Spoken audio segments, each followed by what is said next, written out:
నాకు తెలియదు మరి ఆయనకి ఎట్లా గొప్పపడుతుంది ఏంటో గొప్పపడుతుంది మరి నాకు తెలియదు చూడలే నువ్వు ఎప్పుడు తెలియదు నాకు వాళ్ళ గొప్పతనం వాళ్ళ ఇద్దరి మధ్య అండర్స్టాండింగ్ గొప్పతనం నాకు తెలియదు మరి అంటే ఆయనకు 6 గ్యారెంటీలు ఇష్టం తెలిసింది వాళ్ళ పాపం 2,500 రూపాయలు మహిళలకు ఇచ్చారు, లేకుంటే 15 రూపాయలు భరోసా ఇచ్చారు, 12 రూపాయలు రైతు కూలీలకు ఇచ్చారు, తులం బంగారం ఇచ్చారు, 2 లక్షల ఉద్యోగాలు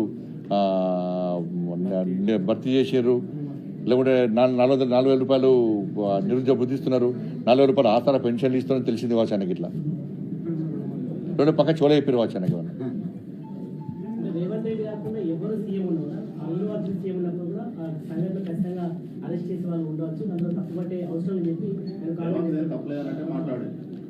ఇప్పుడు అరెస్టులు అవన్నీ తర్వాత విషయం. అసెంబ్లీలో 6 గ్యారెంటీల చర్చ జరిగిన అసెంబ్లీలో ఒక వ్యక్తిని వ్యక్తిగతంగా ఆయన గురించి గంట సేపు మాట్లాడాల్సిన అవసరం ఏమొచ్చింది అన్న? అరెస్ట్ అయిపోయింది, జైలుకి పోయింది, వచ్చేసింది, అయిపోయింది, ఇష్యూ క్లోజ్.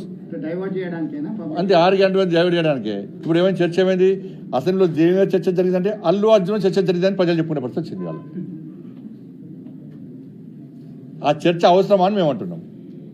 ప్రజా సమస్యలు ఉన్నాయి, అసెంబ్లీ దేనికోసం మాట్లాడుతున్నారు ఇవాళ? ఇప్పుడు ఇష్యూ అయిపోయింది, ఇష్యూ క్లోజ్ అయిపోయింది. అరెస్ట్ చేశారు, జైలుకి పోయారు, జైలుకి వచ్చారు. ప్రభుత్వం చట్టం తన పని తాను చేసుకున్నదని చెప్పి ముఖ్యమంత్రి చెప్పాడు, చట్టం తన పని తాను చేసుకున్నది అయిపోయింది. మళ్ళా చట్టం గురించి ఈయనది మాట్లాడారు అసెంబ్లీలో అంటున్నాను. అంత అవసరం ఏమొచ్చింది? ఇది నాకు తెలిసి ఇది అల్లు అర్జున్ గారికి రేవంత్ రెడ్డి గారి మధ్యలో ఏదో చెడినట్టున్నది. అంటే నాకైతే ఒక డౌట్ వస్తుంది అది. లేకుంటే గింత ఎందుకు వస్తుంది ఒక వ్యక్తి గురించి? అట్లా ఈరోజు చాలా మంది ఉన్నారు తెలంగాణలో. ఇప్పుడు 1000 కోట్ల ఇది కలెక్షన్ వచ్చిందట. ఎన్ని? 17,700 కోట్ల కలెక్షన్ వచ్చిందట. జాతీయ స్థాయిలో కూడా ఒక పేరు వచ్చింది. కానీ పుష్ప 3 రిలీజ్ కాకముందే రేవంత్ రెడ్డి పుష్ప 3 చూపెట్టిండు ఇవాళ.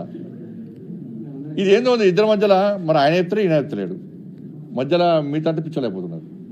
ఏదో చెడింది అది. 14% ఇంకా ఉండొచ్చు. ఇక రకరకాల జరుగుతుంది అది.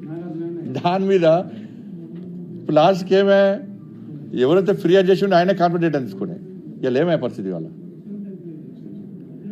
తండ్రే భర్తనే ఇలా ఫిర్యాదు రేట్లు తీసుకునే. మరి ఆయన ప్రభుత్వం నమ్మకం ఉందా, లేకుంటే అల్లు అర్జున్ గారి నమ్మకం ఉందా?